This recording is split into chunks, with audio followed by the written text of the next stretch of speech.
नमस्कार, आप देख रहे हैं दूरदर्शन किसान चैनल। हमारे लाइव फोन इन कार्यक्रम हेलो किसान में मैं अदिति शर्मा आप सभी का स्वागत करती हूं।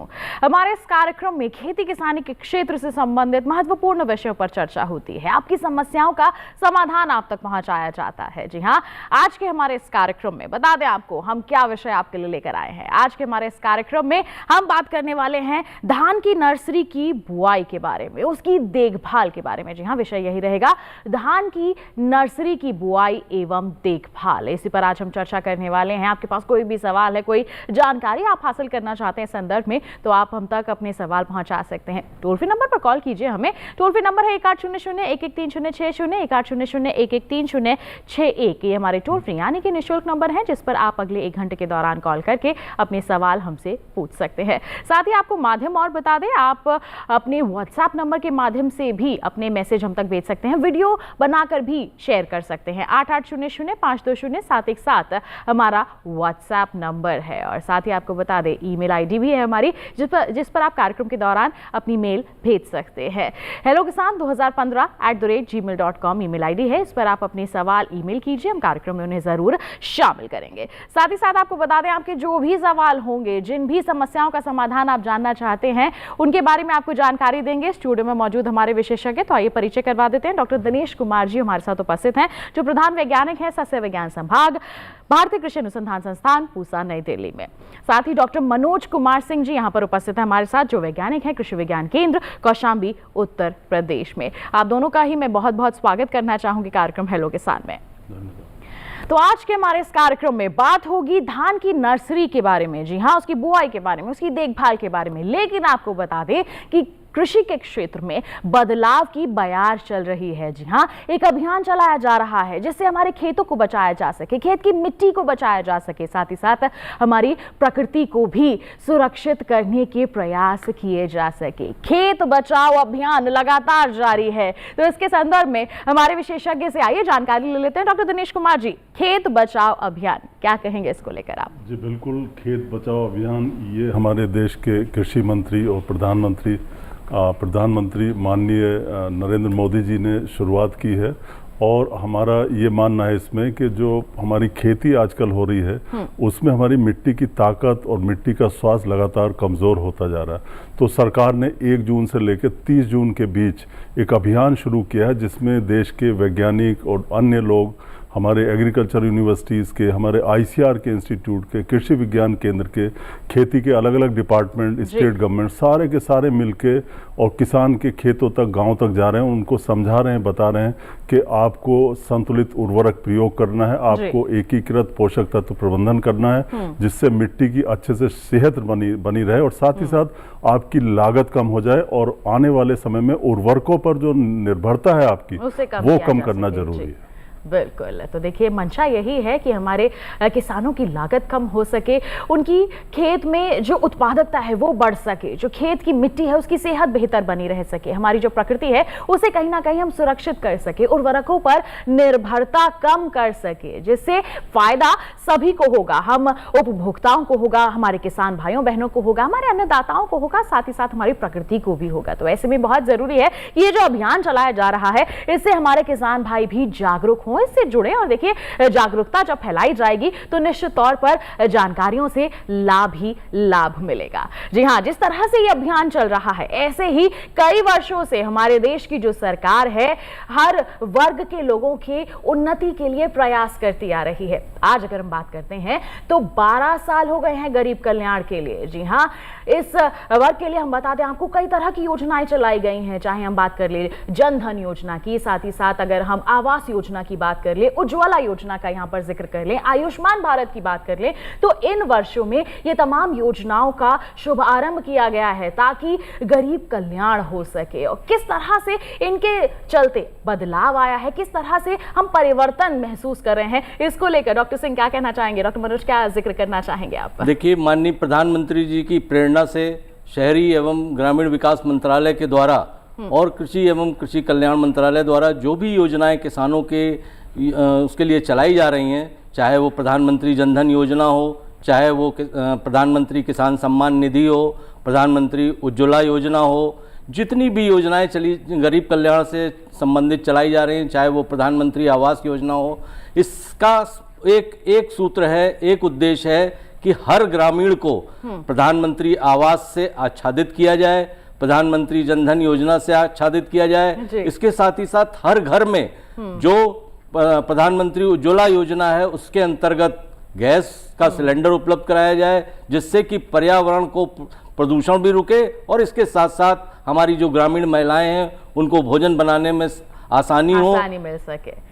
बिल्कुल। तो देखिए यहाँ पर प्रयास लगातार हमारी सरकार के यही रहते हैं कि हमारे देश का हर जो नागरिक है वो यहाँ पर उन्नति ही कर सके। और अगर हम यहाँ पर ग्रामीण क्षेत्रों की बात करते हैं, साथ ही साथ अगर हम यहाँ पर बात करते हैं गरीब कल्याण की, तो इसके लिए देखिए बहुत ज़्यादा महत्वपूर्ण कदम हमारी सरकार द्वारा उठाए गए हैं, जिनके बारे में जिक्र हमने किया है, हमारे विशेषज्ञ ने यहाँ पर बताया है। तो 12 साल हो गए हैं इनकी उन्नति के, और आगे भी हम उम्मीद करते हैं कि ऐसे ही ये सफ़र जो है आगे चलता जाएगा और हमारा जो देश है विकास की राह पर आगे बढ़ता जाएगा। सभी जो है यहाँ पर आर्थिक रूप से सशक्त हो पाएंगे, योजनाओं से लाभान्वित हो पाएंगे। तो देखिए यहाँ पर हमारी जो सरकार है प्रयास करती है कि सभी का कल्याण हो और साथ ही साथ खेती किसानी के क्षेत्र में भी उन्नति हो सके, इसके लिए भी अभियान चलाए जाते हैं। खेत बचाओ अभियान भी उन्हीं में से एक महत्वपूर्ण पहल हम कह सकते हैं। यहाँ पर अगर हम वर्तमान समय की बात करें, धान बहुत ही महत्वपूर्ण फसल है हमारे देश की, उसकी खेती की बात करते हैं, अब उसकी खेती का समय है। तो ऐसे में क्या विधि रहती है इसकी खेती करने के लिए? नर्सरी तैयार करें या फिर सीधी बिजाई की जाए? किस तरह की पद्धति को अपनाया जाए, क्या बेहतर रहती है? क्या कहेंगे डॉक्टर दिनेश आप इसके लिए? जी बिल्कुल। देखिए धान की स्थापना 2 तरह से की जाती है जी। एक तो पौध के माध्यम से, जिसमें हमें पौध तैयार करनी पड़ती है, ये पौधशाला होती है जो हमारी नर्सरी होती है, और उसमें फिर बाद में हम रोपाई करते हैं। और दूसरा एक तरीका है धान की सीधी बिजाई। दोनों तरीके अपनी जगह ठीक हैं। कहीं पे जहाँ पे पानी की कमी नहीं है, पानी भरा रहता है, वहाँ पे आप निश्चित तौर पे जो रोपाई विधि है उसको अपनाते हैं। और जहाँ पे सिंचित दशाएं हैं हमारी, पंजाब की, हरियाणा की, दिल्ली की, और भी देश के बहुत सारे हिस्से जहाँ पे रोपाई विधि से धान लगाते हैं किसान, लेकिन अब देखने में ऐसा आ रहा है श्रमिकों की कमी हो रही है, पानी की कमी हो रही है, बहुत सारी चीज़ें देखने में आ रही है। तो किसान अब सीधी बिजाई की तरफ भी जो है जागरूक हो रहे हैं, प्रेरित हो रहे हैं, और उन्होंने इसको अपनाना शुरू कर दिया। जहाँ तक समय की बात है, इस समय बिल्कुल सही समय है आपके सीधी बिजाई का और नर्सरी की बिजाई का। नर्सरी की बिजाई किसान भाई आमतौर पे शुरुआत में जो लंबी अवधि की किस्में होती हैं उनकी बुआई करते हैं, और बाद में जो है वो कम अवधि में पकने वाली धान की किस्में होती हैं उनकी नर्सरी में बुआई करते हैं। तो अभी भी 20 जून तक किसान भाई चाहें तो नर्सरी की खास करके कम अवधि वाली किस्मों की नर्सरी आप लगा सकते हैं, अभी आप लेट नहीं हुए हैं। बिल्कुल। तो जैसे जिक्र किया गया यहाँ पर 2 तरह की विधियां होती हैं, नर्सरी तैयार कर लीजिए या फिर सीधी बिजाई कर लीजिए, दोनों ही बेहतर रहते हैं। लेकिन अगर हम यहाँ पर किस्मों की बात करें तो किस्मों का चयन करना समय के अनुसार, क्षेत्र के अनुसार बहुत जरूरी हो जाता है। तो इस संदर्भ में डॉक्टर मनोज क्या कहना चाहेंगे आप? देखिए धान की किस्मों की धान की पैदावार पर सीधा प्रभाव डालती है जी। अगर हमने उन्नतशील प्रजातियों का चयन कर लिया, अपने क्षेत्र के अनुरूप धान की प्रजातियों का चयन कर लिया, तो हमको जो उसकी उत्पादन क्षमता है वहाँ तक पहुँचने में कोई नहीं रोक सकता। धान की प्रजातियों की अगर हम बात करते हैं तो धान में, पतले धान में आपकी पूसा 1121 है, पूसा 1509 है, और इसके साथ ही साथ जो सबसे ज़्यादा किसानों के बीच में प्रचलित है वो है नाटी मंसूरी के नाम से MTU 7029। उस प्रजाति का प्रयोग किसान भाई करके अधिक उत्पादन ले सकते हैं। इसके साथ ही साथ अगर हम हाइब्रिड प्रजातियों की बात करते हैं तो संकर प्रजातियों से भी उत्पादन ज़्यादा मिलेगा। और पहले अगर हम नर्सरी डालने की बात करते हैं तो पहले हमको सुगंधित धानों की प्रजातियों की नर्सरी डालनी चाहिए, उसके बाद हमको मोटे धानों की प्रजातियों को प्रयोग में लाना चाहिए। बिल्कुल। तो इस तरह से अगर किस्मों का चयन किया जाता है तो निश्चित तौर पर हमें आगे चलकर अच्छा उत्पादन मिलता है। और देखिए अपने क्षेत्र के अनुसार और बेहतर पैदावार के लिए अगर हमें चाहिए तो अच्छी किस्म का ही चयन करना चाहिए। आपके क्षेत्र के जो वैज्ञानिक हैं, जो तैयार की गई है किस्म, उसका आप चयन करेंगे तो निश्चित तौर पर आपको लाभ ही लाभ मिलेगा। और महत्वपूर्ण किस्मों के बारे में अभी जिक्र किया है हमारे विशेषज्ञ ने। ऐसी ही और अहम जानकारियां आगे भी आप तक पहुंचाएंगे, लेकिन उससे पहले आइए एक रिपोर्ट है हमारी, उस पर नजर डाल लेते हैं।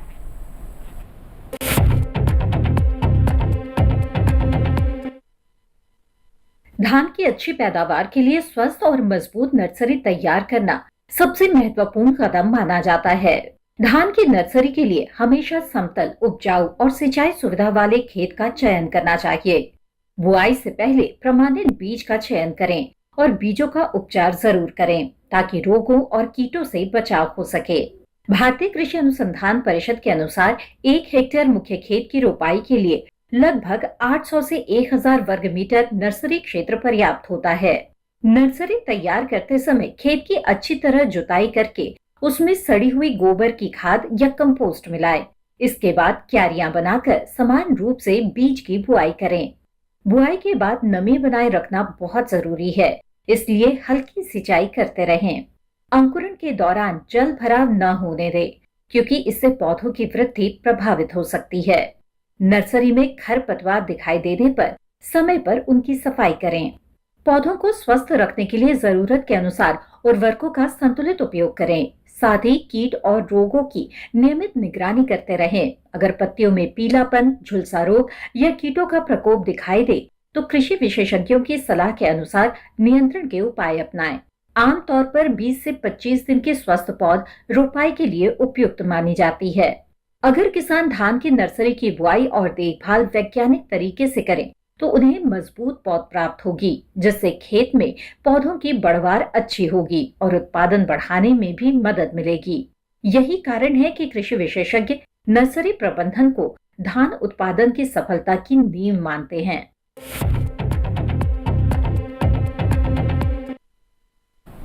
तो देखिए, अभी आपने एक विशेष रिपोर्ट, इसी संदर्भ में हम आज चर्चा भी कर रहे हैं। जी हाँ, धान की नर्सरी की तैयारी के बारे में, देखभाल के बारे में, इस पर हम चर्चा कर रहे हैं। आपके पास कोई भी सवाल है, कोई जानकारी आप हासिल करना चाहते हैं तो हम हमारे टोल फ्री नंबर पर कॉल कर सकते हैं, व्हाट्सएप नंबर पर मैसेज कर सकते हैं, या फिर ईमेल आईडी पर मेल करके अपनी जो भी जानकारी आप हासिल करना चाहते हैं वो अपने सवाल पहुंचा सकते हैं। तो आइए इसी के साथ हमारी चर्चा को हम आगे बढ़ाते हैं और डॉक्टर दिनेश का मैं यहाँ पर रुख करना चाहूंगी। हमने बात कर लिया कि किस विधि से हमारे जो किसान है धान लगा सकते हैं, कौन सी किस्मों का चयन कर सकते हैं। 20 जून का आपने यहाँ पर जिक्र किया है।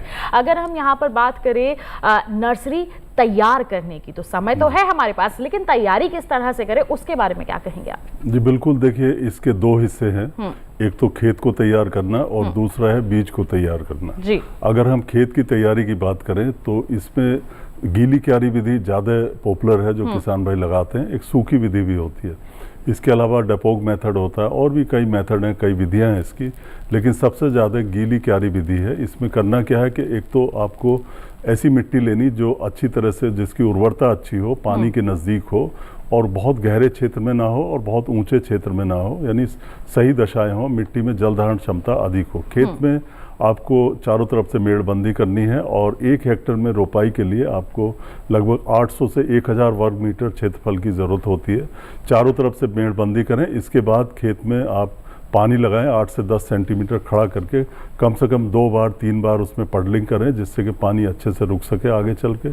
फिर इसके बाद उसको क्यारियों में बांट लेते हैं, 1.25 मीटर चौड़ी, लगभग 1.25 मीटर चौड़ी और 5 मीटर 8 मीटर लंबी आप क्यारियां बना सकते हैं। 2 क्यारियों के बीच में आपको 50 सेंटीमीटर की एक नाली बनानी होती है जिससे कि आप सिंचाई कर सकें या जल निकास कर सकें। इस तरह से आप तैयार कर सकते हैं। और इसमें जब आप तैयारी कर रहे होते हैं, पडलिंग कर रहे होते हैं, उस समय पर आपको खाद और उर्वरकों का भी प्रयोग करना होता है। जब अंतिम जुताई आप कर रहे होते हैं तो उसमें लगभग 600 से 800 किलोग्राम जो गोबर की गली सड़ी खाद है, 8 से 10 किलो यूरिया और 15 से 20 किलो सिंगल सुपर फास्फेट, 5 से 6 किलो पोटाश खाद और 2 से 2.5 किलो जिंक, इस तरह के उर्वरक आपको डालने हैं।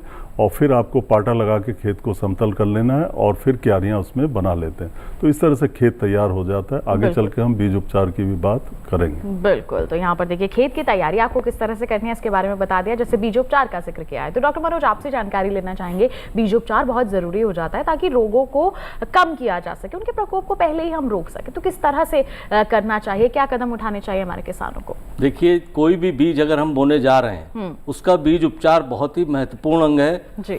इसको हम ठीक उसी प्रकार से समझें कि अगर हमारे घर में कोई नवजात शिशु पैदा होता है तो उसको हम टीकाकरण करवाते हैं जी। और टीकाकरण से हम अपने बच्चे को सुरक्षित रखते हैं। तो कोई भी बीज अगर हम खेत में बोने जा रहे हैं तो वो नन्हे शिशु के समान होता है और उस पर अगर हमने सुरक्षात्मक टीका लगा दिया तो निश्चित मानिए कि आगे आने वाली रोग बीमारियों से हम बहुत हद तक बचाव कर सकते हैं जी। ऐसे ही हम धान की अगर बात करते हैं तो धान के बीज को उपचारित करने के लिए कार्बेंडाजिम है। और इसके साथ साथ अगर हम जैविक उपचार करते हैं तो जैविक उपचार में ट्राइकोडर्मा से हमको उपचार करना चाहिए। अगर हम कार्बेंडाजिम या थिरम से अगर हम अपनी धान के बीज को उपचारित करना चाहते हैं तो हम उसको धान के बीज को पहले भिगो लें और भिगोने के बाद उस पर 2 से 2.5 ग्राम प्रति किलोग्राम की दर से, धान के बीज की दर से उसमें कार्बेंडाजिम या थिरम मिला दें और मिलाने के बाद उसको हम छाप दें।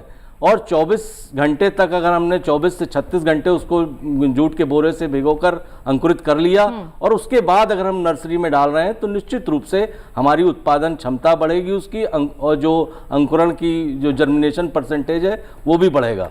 तो पहले हम जैविक विधि से अगर करते हैं तो वो ज़्यादा महत्वपूर्ण होगा। जैविक विधि से अगर हमको, हमारे पास ट्राइकोडर्मा उपलब्ध है तो पहले हम ट्राइकोडर्मा से कर लें, उसके बाद जो केमिकल है आपका कार्बेंडाजिम थिरम उससे उपचारित कर ले, उसके बाद हम धान की बुआई करके अपनी नर्सरी को सुरक्षित रख सकते हैं।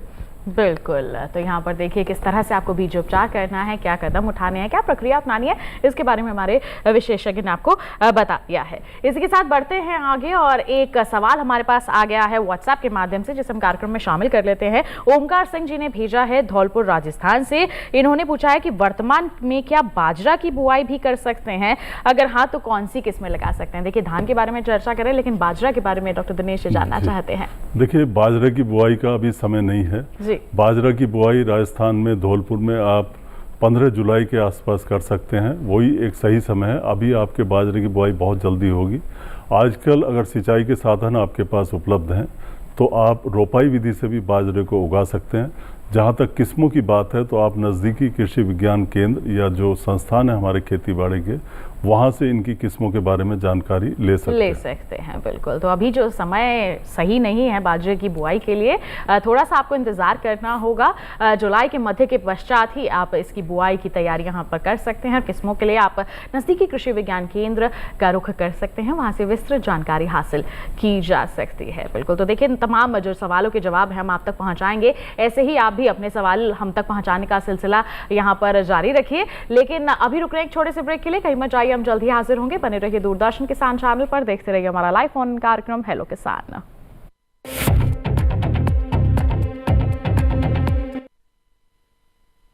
ब्रेक के बाद दूरदर्शन किसान चैनल के लाइव फोन कार्यक्रम हेलो किसान में आप सभी का फिर से स्वागत। आज बात हो रही है धान के बारे में। जी हाँ, धान की नर्सरी की तैयारी के बारे में बात हो रही है। हम देखभाल के बारे में यहाँ पर चर्चा कर रहे हैं। तो आपके पास कोई भी सवाल है आप हमारे टोल फ्री नंबर पर कॉल कर सकते हैं या फिर व्हाट्सएप नंबर पर मैसेज कर सकते हैं। आप हमारी ईमेल आईडी पर भी मेल करके अपने सवाल हम तक पहुँचा सकते हैं। स्टूडियो में मौजूद हमारे विशेषज्ञ आपके सवालों के जवाब आप तक जरूर पहुँचाएंगे। इसी के साथ बता दें आपको कि एक सवाल वीडियो के माध्यम से हमारे तक पहुंच चुका है, तो आइए बता देते हैं आपको। रविंद्र कुमार पांडे जी का ये सवाल आया है कौशाम्बी से। क्या जानना चाहते हैं, आइए उस पर नजर डालते हैं। मेरा नाम रविंद्र कुमार पांडे, मैं ग्राम टेंगाई जिला कौशाम्बी का निवासी हूँ। डॉक्टर साहब से मेरा प्रश्न है कि मुझे धान की सीधी बिजाई करना है, जिसे DSR भी कहते हैं, उसके विषय में मुझे पूरी जानकारी चाहिए। कितना बीज प्रति हेक्टेयर लगेगा, पानी का प्रबंधन कैसे करना है, ऐसे ही सारी जानकारी, उर्वरक का प्रयोग कैसे करना है, सारी जानकारी चाहिए। साथ में मुझे ये जानना है कि ये खेत बचाओ अभियान क्या चल रहा है। बिल्कुल। तो डॉक्टर मनोज क्या कहेंगे, कौशाम्बी उत्तर प्रदेश से ही सवाल भेजा है हमारे किसान भाई ने। देखिए रविंद्र जी, जो आपने बात करी है, हम लोग पहले बात करते हैं खेत बचाओ अभियान की। जी। हमारे जो माननीय प्रधानमंत्री जी हैं, उनकी प्रेरणा से जो कृषि एवं कृषि कल्याण मंत्री माननीय शिवराज जी हैं, उन्होंने खेत बचाओ अभियान की शुरुआत 1 जून से लेकर 30 जून तक की है। जी। इस अभियान के अंतर्गत राज्य के कृषि विभाग और कृषि विज्ञान केंद्र आपके गांव में जाकर किसानों को एकत्र करके वहां पर बता रहे हैं कि आप अपने खेत की मिट्टी को कैसे बचाएंगे, और जो आप अंधाधुंध रासायनिक उर्वरकों का प्रयोग कर रहे हैं लगातार, उससे आपकी जो खेत की मिट्टी है वो धीरे धीरे खराब हो रही है। उसमें जो जीवांश पदार्थ की मात्रा है वो कम हो रही है, जो उसमें मिट्टी में जीवांश कार्बन की प्रतिशतता है वो कम हो रही है। उसकी वजह से हम कोई भी अच्छे से अच्छा बीज बोते हैं तो हमारा उत्पादन कम होता जी। है। उस विषय में जागरूक करने के लिए खेत बचाओ अभियान की शुरुआत की गई है। खेत बचाओ अभियान में आपको खाद्य सुरक्षा के बारे में भी बताया जा रहा है, आप कैसे पर्यावरण को प्रदूषित न करते हुए अपनी धरा को भी स्वस्थ रखें और उत्पादन भी अच्छा लें, उसके बारे में जानकारी दी जा रही है। इसके साथ ही साथ आप जो जैविक हमारी खेती है उसको कैसे बढ़ावा दे सकते हैं, प्राकृतिक खेती को कैसे बढ़ावा दे सकते हैं, उस विषय में भी आपको जानकारी दी जा रही है कि आप अपने जो अनाज फल सब्जियां हैं उसमें पोषक तत्वों का बढ़ावा करें और अपनी खेत की मिट्टी को भी स्वस्थ रखें। जब हमारा किसान स्वस्थ होगा वो हमारे खेत की मिट्टी को स्वस्थ रखेगा, तो जब किसान स्वस्थ, खेत स्वस्थ, तो हमारा देश भी स्वस्थ रहेगा। स्वस्थ ही होगा, बिल्कुल। दूसरा जो आपका प्रश्न है वो है धान की सीधी बिजाई के बारे में। तो धान की सीधी बिजाई की अगर हम बात करते हैं तो आप दो विधियों से कर सकते हैं, एक तो सूखी विधि और दूसरी नमी युक्त भूमि में भी आप धान की सीधी बिजाई कर सकते हैं। तो सीधी बिजाई के लिए आपको सुपर सीडर से धान की बुआई करनी चाहिए और धान की बुआई के लिए आपको 6 से 8 किलोग्राम प्रति बीघे की दर से बीज पर्याप्त होगा। आप उसको ले लें और सुपर सीडर की सहायता से आप उसको बो दें और बोने के बाद आपको 10 से 15 दिन के अंदर नमी उसमें बराबर देनी पड़ेगी। अगर सूखी विधि से बोते हैं और गीली विधि से बो रहे हैं तो आपको नमी उसमें भी पर्याप्त बनाने के लिए समय समय पर पानी की आवश्यकता है, वो आपको पानी देना पड़ेगा। उसके लिए सबसे उपयुक्त समय है जो कि 20 जून तक अगर आप बुआई कर देते हैं तो निश्चित रूप से आप अपनी खेती की लागत को कम करते हुए आप अधिक से अधिक उत्पादन ले सकते हैं। बिल्कुल। तो किस तरह से बिल्कुल आप यहाँ पर आदित्य, सीधी बिजाई कर इसमें सकते थोड़ा हैं? सा मैं भी जोड़ बिल्कुल बिल्कुल डॉक्टर दिनेश बताइए। देखिए किस्में छूट गई, बता नहीं पाए डॉक्टर साहब, बहुत सारी चीज़ें बताई हैं। किस्में वहाँ के लिए सबौर प्रताप धान एक किस्म है जो सीधी बिजाई के लिए उपयुक्त है। साथ ही मालवीय मनीला सिंचित धान एक, ये 2 किस्में हैं, बहुत अच्छी किस्में हैं। और इसके अलावा इसके लिए विशेष किस्में निकाली जा रही हैं सीधी बिजाई के लिए। आप संपर्क करके और डिटेल में जानकारी ले लें। और बाकी डॉक्टर साहब ने ज़्यादातर चीज़ें आपको बता दी हैं। उर्वरकों की बात करें तो इसमें थोड़ा नाइट्रोजन ज़्यादा पड़ती है सीधी बिजाई वाले में। 150 किलोग्राम नाइट्रोजन इसमें पड़ेगी, 60 किलो फास्फोरस, 40 किलो पोटाश और 20 से 25 किलो जिंक। ये तो मैंने उर्वरक बताए, लेकिन आपको कोशिश करनी है कि जो जैविक खाद है हमारी, गोबर की खाद, गली सड़ी खाद, उसका प्रयोग ज़्यादा करें जिससे उर्वरकों की मात्रा को आप घटा सकें। साथ ही अगर आपने हरी खाद की फसल ली हो तो कम से कम 60 किलो नाइट्रोजन आप धान की फसल में कम कर सकते हैं। बिल्कुल। तो किस तरह से आप सीधी बिजाई कर सकते हैं, कैसे प्रबंधन कर सकते हैं, खेत बचाओ अभियान जो सरकार की इस समय बहुत ही महत्वपूर्ण पहल चल रही है, वो कैसे हमारे किसानों के लिए लाभकारी साबित हो सकते हैं, इसके बारे में हमारे दोनों ही विशेषज्ञों ने भी जानकारी आप तक पहुंचाई है। इसी के साथ आइए बढ़ते हैं आगे। एक और वीडियो मैसेज आया है हमारे पास, शारदा प्रसाद जी का आया है चित्रकूट उत्तर प्रदेश से। आइए जानते हैं क्या है उनका सवाल। मैं शारदा प्रसाद का नाम श्री ननकू प्रसाद, जिला चित्रकूट, ब्लॉक मानिकपुर, ग्राम अग्रहुड़ा का मूल निवासी हूँ। मैं इस वर्ष धान की कृषि करना चाहता हूँ, इसलिए जलवायु के अनुसार उचित कृषि फसल की वैरायटी बताने का कष्ट करें। बिल्कुल, चित्रकूट से सवाल पूछा है, वैरायटी जानना चाहते हैं। डॉक्टर दिनेश क्या कहेंगे आप? जी बिल्कुल, देखिए आपके लिए ये सलाह है क्योंकि वो एक ऐसा क्षेत्र है जहाँ सिंचाई के साधनों की कमी रहती है, लेकिन फिर भी अगर आप सीधी बिजाई से धान उगाना चाहते हैं, आपने एक जो एफिशिएंट मेथड है वो पूछा है, तो वहाँ कम पानी पे आप धान उगा सकते हैं। और इसके लिए सियाड़ धान 211 बहुत ही अच्छी किस्म है, ये आपके क्षेत्र के लिए उपयुक्त रहेगी और इस किस्म को आप लगा सकते हैं। बिल्कुल। तो यहाँ पर शारदा प्रसाद जी कौन सी आपके लिए उन्नत किस्म है, इसके बारे में हमारे विशेषज्ञ ने आपको बता दिया है।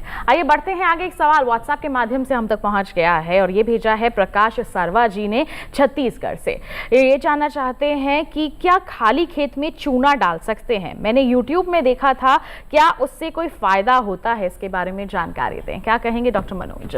देखिए, चूना डालने से आपका खेत क्षारी हो सकता है। चूने की जगह आप अगर जिप्सम का प्रयोग करते हैं तो जिप्सम आपके खेत के लिए बहुत अच्छा लाभदायक होगा और वो फसलों के लिए भी लाभदायक होगा, क्योंकि जिप्सम ऐसा तत्व है जिसमें कैल्शियम और सल्फर दोनों तत्व पाए जाते हैं और कैल्शियम और सल्फर हमारी धान की फसल के लिए बहुत उपयुक्त है।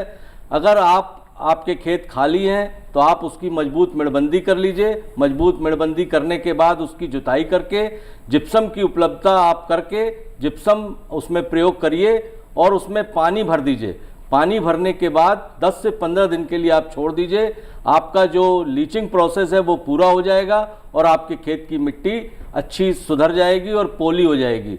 उसके बाद आप उसमें धान की रोपाई कर सकते हैं। धान की रोपाई करेंगे तो आपकी जो रंध्रावकाश है मिट्टी के वो खुल जाएंगे और उसके साथ साथ आपका उत्पादन भी अच्छा होगा। साथ ही अदिति, ये जो हमारा चूना है, मैं किसान भाई को बताना चाहूंगा, जैसे डॉक्टर साहब ने बताया, ये अम्लीय मृदाओं में डाला जाता है और इधर की जो ज्यादातर मृदाएं हैं ये हमारी एल्कलाइन पीएच रखती है, 7 से ज्यादा पीएच। तो चूने की तो यहाँ वैसे भी जरूरत नहीं और निश्चित तौर पर ये आपका जिप्सम जो है गंधक के स्रोत के रूप में काम करेगा। ये काफी लाभकारी है।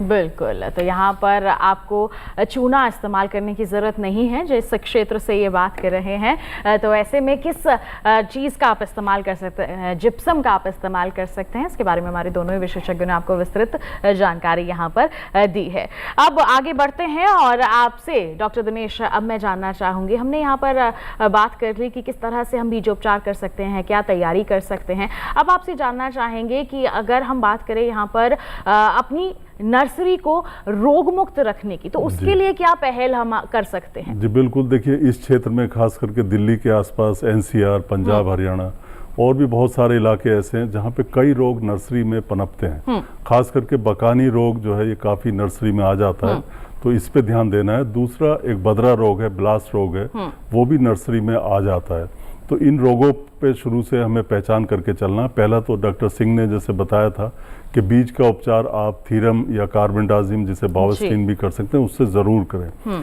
इसके अलावा अपनी नर्सरी में जो आपका क्षेत्र है नर्सरी का, उसमें लगातार आप निगरानी बना के रखें और देखें कहीं आपके कुछ पौधे पीले तो नहीं हो रहे, ज़रूरत से ज़्यादा लंबे तो नहीं हो रहे।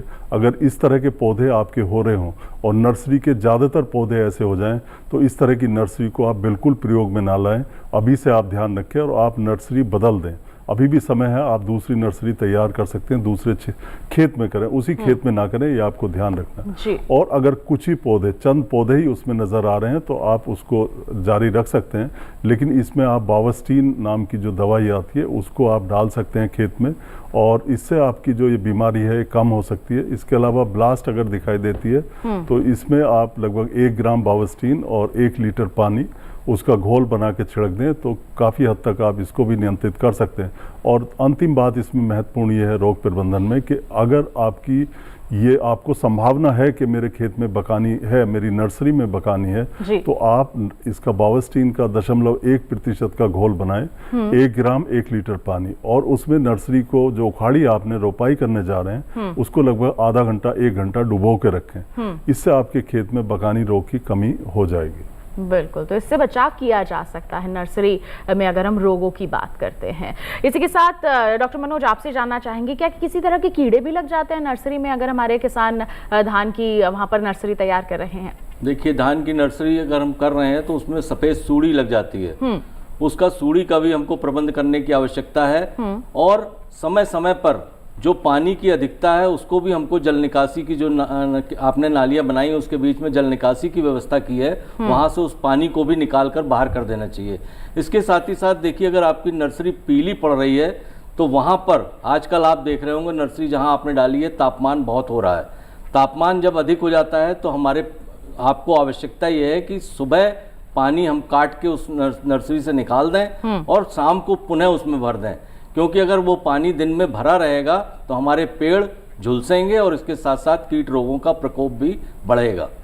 बिल्कुल, तो देखिए यहाँ पर अगर हम नर्सरी तैयार कर रहे हैं तो इस तरह की समस्या आ सकती है। हम रोग की बात करें, चाहे कीड़े की बात करें, कीट की बात करें, तो उनका प्रबंधन करना बहुत ज़रूरी है, अन्यथा हमारी जो पौध होगी वो स्वस्थ नहीं होगी और आगे चलकर हमें समस्याओं का सामना करना पड़ सकता है। तो बहुत ज़रूरी है कि हम इन तमाम बातों को ध्यान में रखते हुए ही आगे बढ़े। एक व्हाट्सएप मैसेज और आ गया है हमारे पास, उत्तर प्रदेश के कानपुर से ये सवाल भेजा है रमेश जी ने और ये जानना चाहते हैं कि क्या नर्सरी में खरपतवार भी हो सकती है, और अगर होती है तो हम कैसे उससे बच सकते हैं? क्या कहेंगे डॉक्टर दिनेश? जी बिल्कुल, देखिए धान की नर्सरी में भी खरपतवार आते हैं, चाहे आप गीली क्यारी विधि से तैयार करें या सूखी क्यारी विधि से तैयार करें।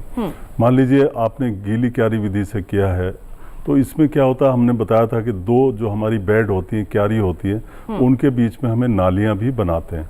तो इन नालियों में बैठ के अगर हमारे पास श्रमिक है तो उन खरपतवारों को हाथ से ही निकालना पड़ेगा, कोई और चारा नहीं है, और निकालना बहुत ज़रूरी है। इसलिए ज़रूरी है कि खरपतवार ये हमारे मुख्य खेत में जा सकते हैं। जब हम पौध उखाड़ते हैं तो उनके साथ साथ खरपतवार भी उखड़ जाएंगे, और धान की जगह पे हम कई बार खरपतवार लगा देते हैं, तो इनकी निकाई बहुत ज़रूरी है।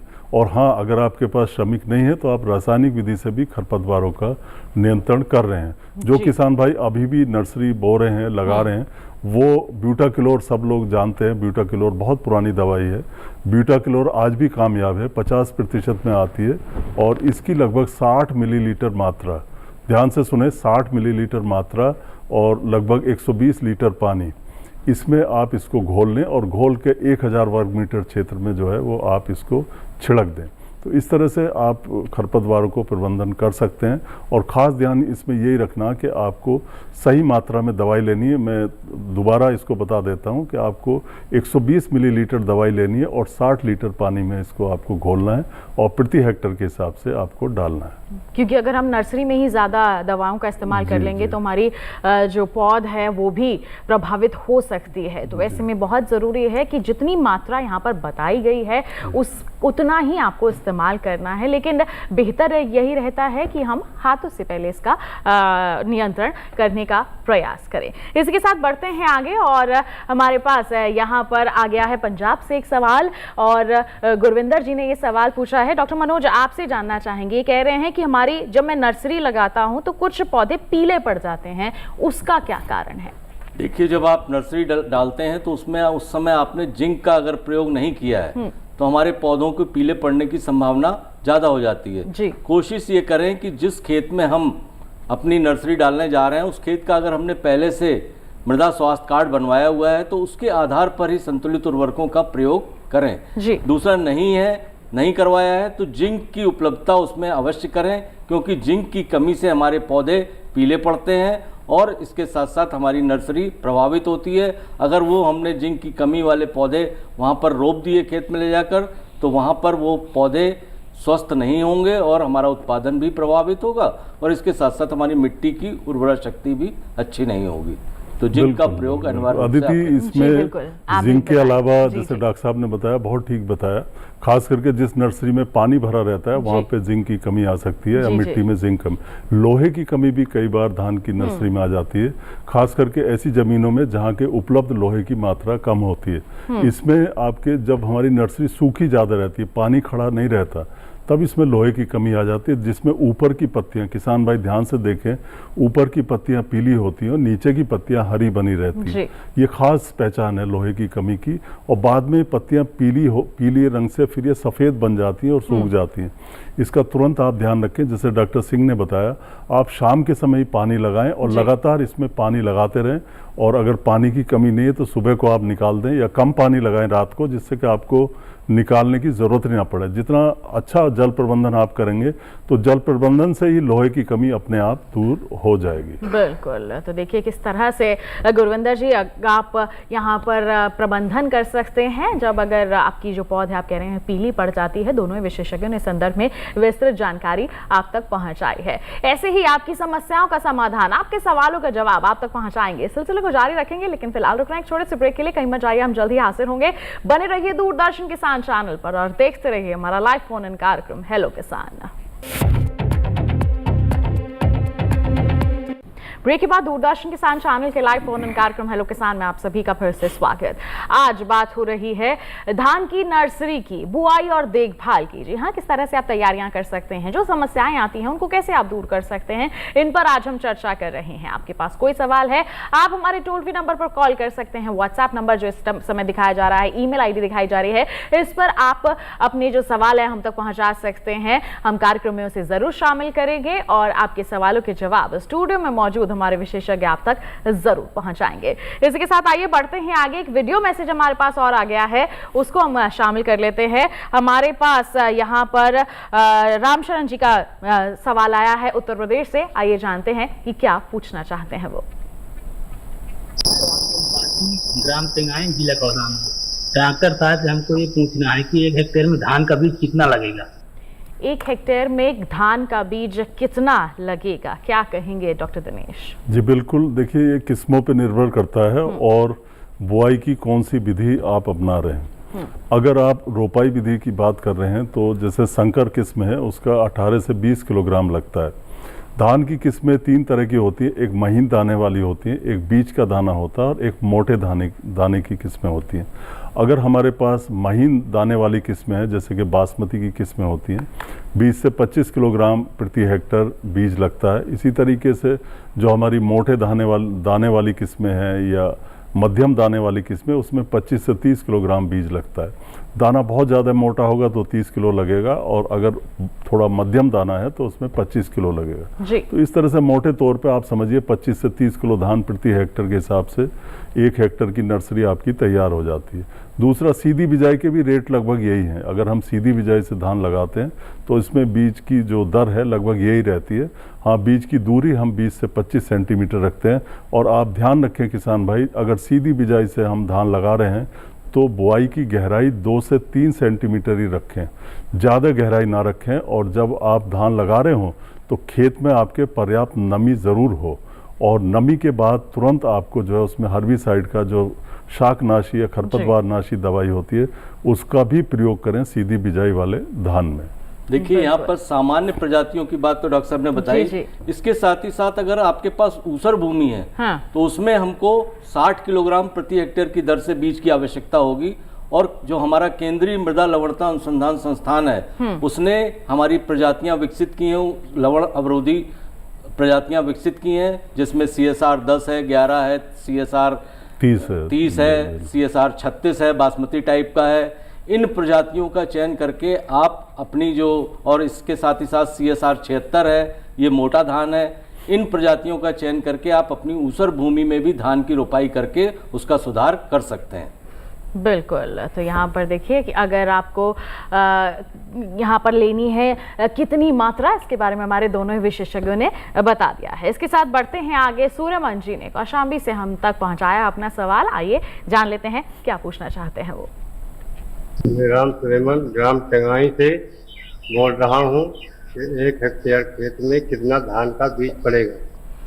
बिल्कुल, हमारे पिछले जो किसान भाई थे उन्होंने भी यही पूछा था। डॉक्टर मनोज, क्या कहना चाहेंगे इनको आप? देखिए, अभी डॉक्टर साहब ने आपको बताया कि जो धान की सामान्य प्रजातियां हैं उनको तो आपको जो है 25 से 30 और 30 से 35 किलोग्राम प्रति हेक्टेयर की दर से लेना है।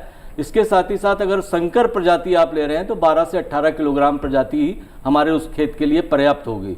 और इसके साथ ही साथ ऊसर भूमि है तो वो मैंने आपको बताया कि 60 किलोग्राम प्रति हेक्टेयर की दर से आपको धान का बीज पर्याप्त है। बिल्कुल। तो यहाँ पर सूर्यमन जी, आपके सवाल का भी जवाब हमारे विशेषज्ञ ने दे दिया है। इसी के साथ बढ़ते हैं आगे और कुछ सवाल व्हाट्सएप के माध्यम से हम तक पहुँच गए हैं। आइए जान लेते हैं कि हमारे किसान भाई बहन हमसे क्या पूछना चाहते हैं। फर्रुखाबाद के उत्तर प्रदेश से महावीर सिंह जी ने एक सवाल पूछा है कि सीधी बिजाई के लिए हम DSR मशीन जो है वो कहाँ से खरीद सकते हैं, फर्रुखाबाद में कहाँ अवेलेबल होगी, क्या कहेंगे डॉक्टर दिनेश आप इनको? जी बिल्कुल, देखिए आपकी जो DSR की मशीन है, सीधी बिजाई वाली मशीन है, इसमें कई तरह की मशीनें होती हैं। एक तो हम जो साधारण सीड ड्रिल होती है उससे भी बुआई कर लेते हैं। एक होती है 0 टिल ड्रिल, वो मशीन पन्नगर से मिलती है, पन्नगर से विकसित हुई है। इसके अलावा जो बड़े मशीनों की बात करें तो उसमें हैप्पी सीडर, टर्बो सीडर, इस तरह की मशीनें आती हैं। 3 तरह की मशीनें होती हैं। और सीधी बिजाई के लिए आजकल मैंने देखा है खुद किसानों ने बैलों से चलने वाली भी सीधी बिजाई की मशीनें बना ली हैं। तो आप इसके लिए कानपुर शहर में पता लगा सकते हैं या फिर निश्चित तौर पे आपको थोड़ा दूर पड़ेगा। करनाल में तो इस तरह की मशीनें बनती हैं और बिकती हैं। आजकल दूरी मायने नहीं रखती, आप जानकारी लें अपने कृषि विज्ञान केंद्र से और पता करें कहाँ से ये मशीनें मिल रही हैं और आप इन मशीनों को लेकर अपने इस्तेमाल में ला सकते हैं। देखिए, इसमें एक जानकारी और देना चाहूँगा कि राज्य सरकार जो है वो हमारे कृषि यंत्रों पर अनुदान दे रही हैं। तो आपके जनपद के जो उप कृषि निदेशक के कार्यालय हैं वहाँ पर आप जाकर संपर्क करें और ऑनलाइन उसका रजिस्ट्रेशन करेंगे तो ई लॉटरी के माध्यम से आपको सुपर सीडर हो, हैप्पी सीडर हो, जीरो टिल सीड ड्रिल हो, सारे यंत्रों पर अनुदान मिलता है और वो आपको आसानी से वहाँ पर उपलब्ध हो सकते हैं। बिल्कुल। तो यहाँ पर देखिए कि कहाँ से आप DSR मशीन ले सकते हैं, सरकारी मदद आपको इसमें कैसे मिलती है, हमारे विशेषज्ञों ने आपको बता दिया है। बढ़ते हैं आगे और गौरी वाडगोरे जी ने हमें सवाल भेजा है गढ़चिरौली महाराष्ट्र से। वो जानना चाहते हैं कि धान की नर्सरी कितने दिन में बोना है, कितना समय रह गया अब धान की नर्सरी तैयार करने के लिए। डॉक्टर मनोज क्या कहना चाहेंगे, आप महाराष्ट्र से सवाल आया है। देखिए, धान की नर्सरी की बुआई करने के लिए हमारा जो 20 से 25 जून का समय है वो बहुत उपयुक्त है। अगर उसके बाद भी आप करना चाहते हैं तो हद से हद आप 28 से 30 जून तक नर्सरी की बुआई कर सकते हैं। उससे ज़्यादा विलंब ना करें, क्योंकि जितना आप विलंब करेंगे उतना आपको कम दिन की पौध तैयार मिलेगी और जुलाई में अगर हम उसको ट्रांसप्लांट नहीं करते हैं तो आपकी उत्पादन क्षमता पर वो धीरे धीरे प्रभाव डालेगा। इसलिए कृषि में समय का बहुत अधिक महत्व है। आप ज़्यादा उसको विलंब न करते हुए 20 से 25 जून के बीच में उसको अवश्य अपनी नर्सरी का कार्य पूर्ण कर लें। बिल्कुल। तो यहाँ पर 20 से 25 जून का जो समय है बिल्कुल सही है, लेकिन अगर देरी भी हो जाती है तो 30 जून हम आखिरी मानकर यहाँ पर चल सकते हैं कि आप कर लीजिए, उसके पश्चात ना करें क्योंकि फिर समस्याएं ज़्यादा बढ़ जाएंगी।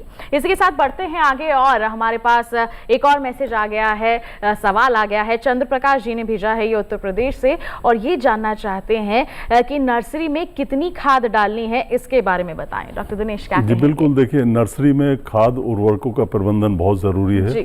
मैंने बताया था कि 600 से 800 किलोग्राम गोबर की गली सड़ी खाद यानी 6 से 8 कुंटल आपको प्रयोग में लानी है 1000 वर्ग मीटर क्षेत्रफल में, जो कि पर्याप्त होता है 1 हेक्टेयर में रोपाई के लिए जी। इसके अलावा आपको यूरिया की मात्रा 8 से 10 किलो, सिंगल सुपर फास्फेट आपका 20 से 25 किलो, इसके अलावा 6 से 7 किलो म्यूरेट ऑफ पोटाश और 2 से 2.5 किलोग्राम जिंक, ये उर्वरक आपको डालने हैं। अगर आप किसी वजह से उर्वरक नहीं डाल पा रहे हैं तो कम से कम आप कंपोस्ट, गोबर की खाद, वर्मी कंपोस्ट, इस तरह की देसी खाद जरूर डालें। और फिर अगर आपको नज़र आता है कमी, जैसे पत्ते पीले हो रहे हैं, खास करके 2 तरह से पत्ते पीले होते हैं। एक तो नीचे के पत्ते पीले होते हैं, पौधे के नीचे के पत्ते पीले हो रहे हैं तो आप समझिए नाइट्रोजन की कमी है, यूरिया की कमी है। ऊपर के पत्ते पीले हो रहे हैं तो लोहे की समस्या है, इसमें लोहे की कमी है। तो यूरिया की और नाइट्रोजन की अगर कमी है तो उसमें 1% आप यूरिया का घोल का छिड़काव भी कर सकते हैं। जब आपकी फसल जो नर्सरी है 15 दिन पुरानी हो गई है तो उस समय आप यूरिया का छिड़काव कर सकते हैं। इससे आपके पत्ते हरे होंगे और पौध आपकी स्वस्थ तैयार होगी। बिल्कुल। तो देखिए, खाद और उर्वरकों की अगर हम बात करते हैं तो किस तरह से आपको नर्सरी में प्रबंधन करना है, चंद्र प्रकाश जी आपको तो बता ही दिया हमारे विशेषज्ञ ने, और साथ ही साथ हमारे अन्य किसानों को भी इसके प्रति जागरूक किया है। बढ़ते हैं आगे, एक और सवाल आया है हमारे पास पंजाब से और ये भेजा है हमें सुमित जी ने, और ये जानना चाहते हैं कि हम नर्सरी में पानी का प्रबंधन कैसे कर सकते हैं, कितना पानी देना चाहिए, क्या कहेंगे आप यहाँ पर डॉक्टर मनोज? सुमित जी, आपका प्रश्न बहुत अच्छा है। नर्सरी में अगर हम जल प्रबंधन की बात करते हैं तो जल प्रबंधन बहुत ही उपयुक्त है। उसमें आपको 6 इंच से ज़्यादा पानी आपकी नर्सरी में नहीं होना चाहिए। और इसके साथ ही साथ जो आपको डॉक्टर साहब ने भी बताया, मैंने भी आपको बताया कि दिन के समय जो तापमान अधिक हो रहा है उस समय आप खेत के पानी, नर्सरी का पानी बाहर निकाल दीजिए और शाम को जब तापमान डाउन होता है उस समय पुनः भर दीजिए, सुबह तक उसको भरा रहने दीजिए, तब आपकी नर्सरी बहुत अच्छी लहलाएगी। पानी का उचित प्रबंध आपको करने की आवश्यकता है।